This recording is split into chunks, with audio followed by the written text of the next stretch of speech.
Loneliness, at its core, is not simply the absence of company, but the presence of a profound misunderstanding. Most men who feel lonely are not suffering because they are alone, but because they have mistaken solitude for rejection. They look at the quiet moments and believe they mean something is missing. Someone, something, some validation that should be there, but isn't. Yet what if those empty spaces are not errors in the pattern of your life, but invitations to see the truth of who you are without distraction? When a man identifies his worth through the eyes of others, every silence feels like a verdict. The phone that doesn't ring, the message that goes unanswered, the Friday night spent alone, all of it becomes evidence against him, proof that he is somehow inadequate or forgotten. But this is the illusion. Loneliness is not proof that you are unwanted.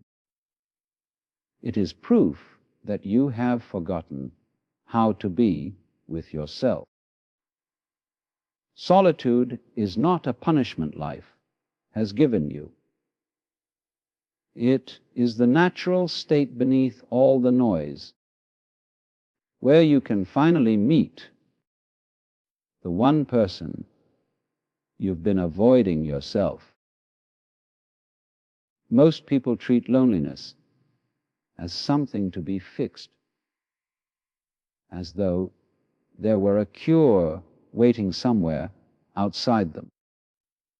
They run from it into entertainment, into relationships, into endless scrolling, anything to escape the silence. But silence is not your enemy, it is your teacher. It asks, can you sit with yourself without needing to be distracted? If the answer is no, then no amount of company will truly satisfy you. Because even when surrounded by others, you will carry that same hunger, the craving to be filled by something external. When you begin to see that loneliness is a mirror, not a monster, something shifts. You start to understand that the ache you feel is not emptiness, but space, the same vastness that holds the stars, the same quiet presence that underlies all existence. To be alone is to stand face to face with that infinite presence and realize that you were never truly separate from it. The misunderstanding dissolves, and what remains is peace, a gentle knowing that solitude is not isolation, but the first language of the soul. Many men spend their lives believing that love or admiration from others will finally make them feel complete. They measure their worth by who notices them, who texts back, who chooses them. Yet this kind of validation is like drinking salt water. It may quench your thirst for a moment, but it leaves you emptier than before. When you depend on someone else's attention to confirm your value, you hand over the keys to your own peace. you become a servant to approval, chasing glances and words to reassure yourself that you matter. But the truth is that self-worth can never be borrowed. It must be discovered. The moment you start looking inward rather than outward, you begin to see that your value has never been negotiable. It isn't earned through charm, success, or attraction.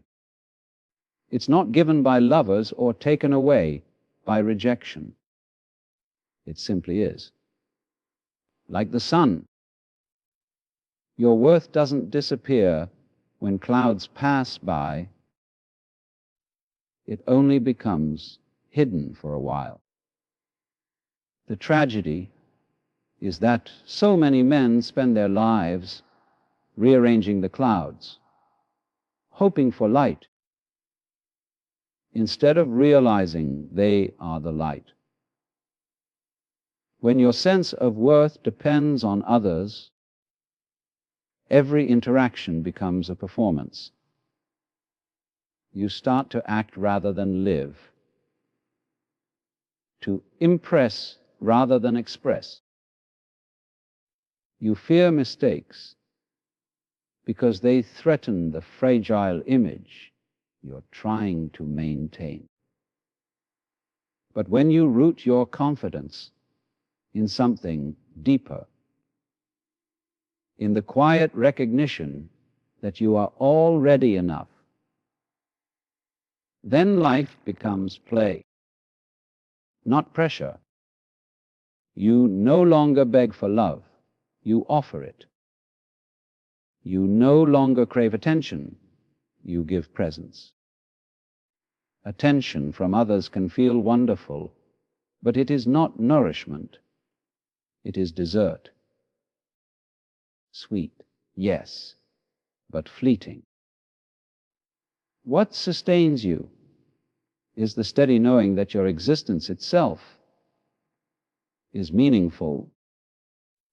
That simply being alive is a declaration of worth. The tree does not ask to be admired before it grows. The river does not seek applause before it flows. And so it must be with you.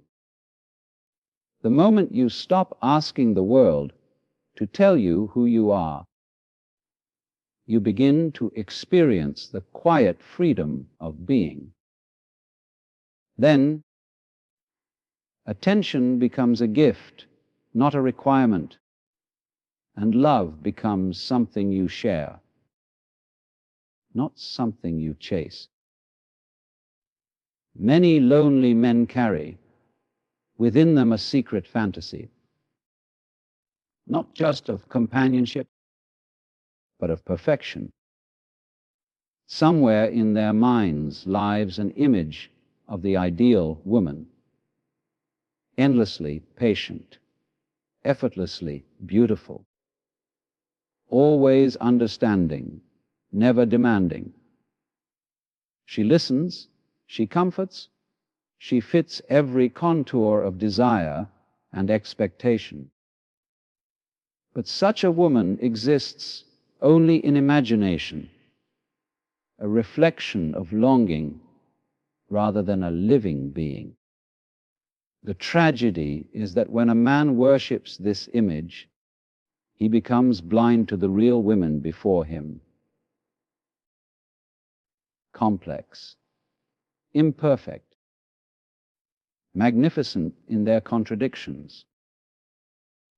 To love the idea of a woman is to avoid the reality of one. It is safer to adore a dream than to risk disappointment with a person who might challenge, confuse, or even reject you.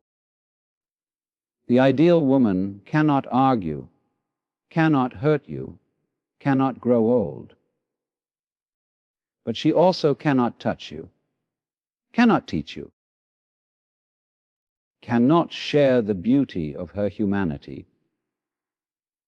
She is an echo of your own expectations, not a partner in the dance of life. True intimacy begins only when the idol shatters. When you are willing to meet someone as they are, not as you imagine them to be. When a man idealizes, he unknowingly demands perfection, not only from women, but from himself. He believes he must earn love by becoming flawless, successful, unshakable. And so, he becomes trapped in performance again, afraid to show vulnerability, afraid to be seen in his raw, human form. Yet love, real love, is not born from perfection. It is born from recognition, the moment when one soul looks at another and says, "I see you." Not your mask, not your myth, you. The destruction of the ideal is painful because it feels like loss, but in truth it is liberation. When the fantasy dissolves, you finally have room to experience reality, the tender, unpredictable, living thing that love actually is. A woman is not meant to complete you, but to accompany you, to mirror your depths and challenge your shadows. The more you release your need for her to fit your script, the more alive and mysterious the connection becomes. To love truly is to see clearly, not through the haze of desire, but through the clarity of acceptance. Only then does love become real, not a dream projected on another's face, but a meeting between two whole beings, both perfectly imperfect. When a man loses his sense of direction, he begins to drift. Without something meaningful to strive toward, the days blur together and life becomes a quiet repetition of habits. Work, screens, distractions, sleep. Slowly, the spark that once made him feel alive begins to fade. Purpose is not simply a career or a goal. It is the heartbeat beneath existence. The reason you rise in the morning with a glimmer of intent.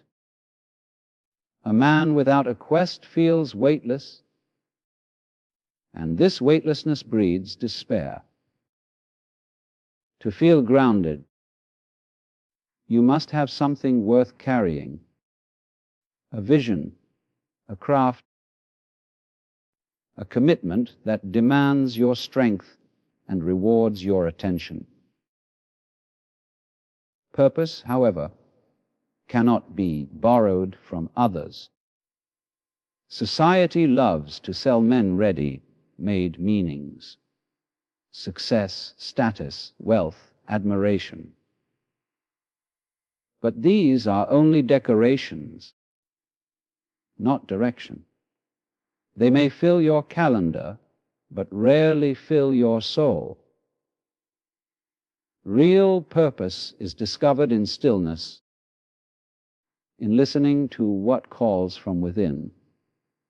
When the noise fades, it might be as grand as building something that serves the world, or as simple as tending a garden or raising a child. What matters is not how it looks, but how deeply it roots you in life. And yet, Purpose alone is not enough. The body that carries you through this world is not a machine to be ignored. It is the vessel through which your purpose flows. Many men retreat into their minds, lost in thoughts, plans, and regrets, forgetting that wisdom also lives in muscle, breath, and movement. When you care for your body, you do more than maintain health. You reclaim presence. Each step, each heartbeat, each deep breath reminds you that you are here, now, alive. Neglecting the body dulls the spirit. Nurturing it awakens energy, clarity, and quiet confidence. When a man tends both his inner fire and his physical being, loneliness begins to loosen its grip. For he is no longer waiting for life to happen. He is participating in it. Direction gives him reason, movement gives him rhythm. Together, they form the music of a life well lived. A man with purpose walks differently, not because he has all the answers, but because he has a destination that makes even the uncertainty worthwhile. In serving something greater than his comfort, he rediscovers his own vitality. The deepest illusion of loneliness is the belief that you are separate from everything else, that you exist as a small, isolated being moving through an indifferent world. This idea, though convincing, is the root of suffering. From childhood, you are taught to say, I, as if it names something independent, something apart from all others. But what if this sense of separateness is only a trick of perception? What if, beneath the surface of individuality, you are woven into the same fabric as the stars, the trees, and every living creature? To believe you are alone is to mistake the wave for something other than the ocean. When a man feels lonely, he looks outward for connection, hoping someone will bridge the gap between him and the world. Yet the bridge was never broken, only forgotten. The same consciousness that looks through your eyes is the same awareness that moves through all life.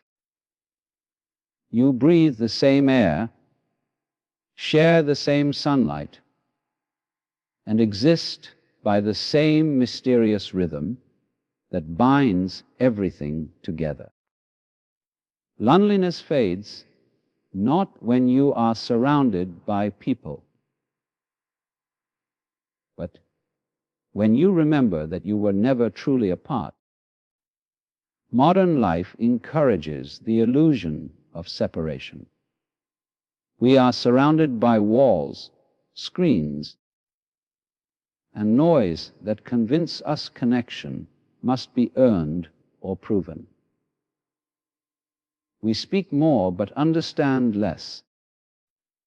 We chase belonging through digital approval, mistaking brief signals of recognition for the warmth of unity. But real connection does not happen in the mind. It happens in presence. When you sit quietly, breathe deeply, and truly observe the world around you, something subtle awakens. The boundaries soften. You begin to feel life pulsing, not only within you but through you. To see through the illusion of separateness is not to deny individuality, but to realize it is part of something vast. The drop is not lost in the sea. The drop is the sea momentarily shaped into form. When you understand this, loneliness dissolves into belonging, and isolation turns into wonder. Every person, every sound, every breath becomes a reminder of the whole you have always been part of. In this recognition, there is peace. Not the peace of escaping the world, but the peace of knowing you were never outside it.